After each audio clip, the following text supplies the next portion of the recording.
So we found, through our experience, we found out, of course, that Christian-led businesses can compete and win, and two, the investment world doesn't know what to make of that.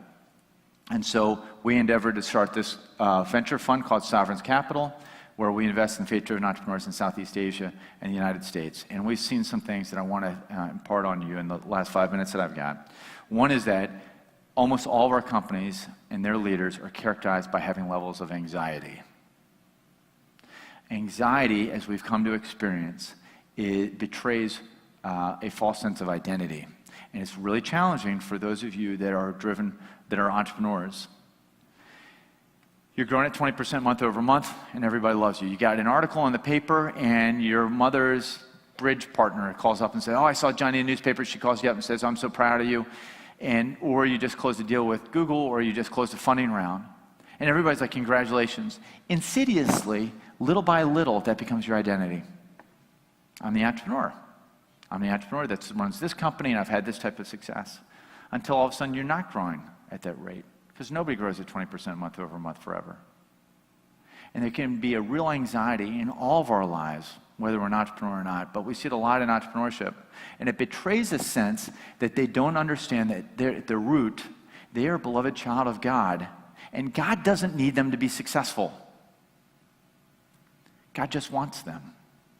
One of the things we try to do with all of our portfolio companies is to sit down with them twice a year and to talk to them about matters of spiritual integration. 95% of the time, we're talking about customer acquisition and intellectual property and channels to market and things like that. But twice a year, we sit down and we talk to them about their spiritual integration. How are they doing in their relationship with God?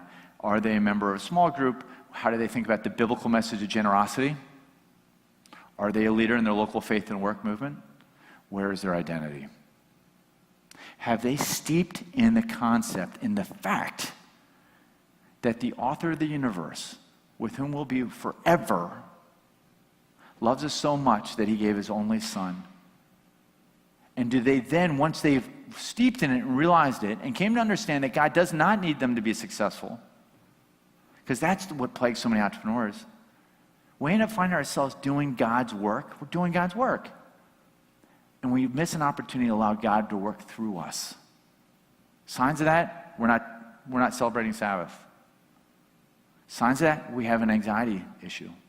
It is only when a Christ follower can go ahead and realize the fact that we were loved from the beginning of time forever, that we then come to the altar with everything we have, all of our entrepreneurial gifts, all of our work gifts, all of our talents, and we bring it to the altar as our meaningful form of worship, not because God needs us to be successful or our money. I used to think God needed my money, but he took 5 loaves and 2 fish and fed 5,000. He does not need my money. He just wants my heart. It is only then that we have an opportunity to be an effective witness.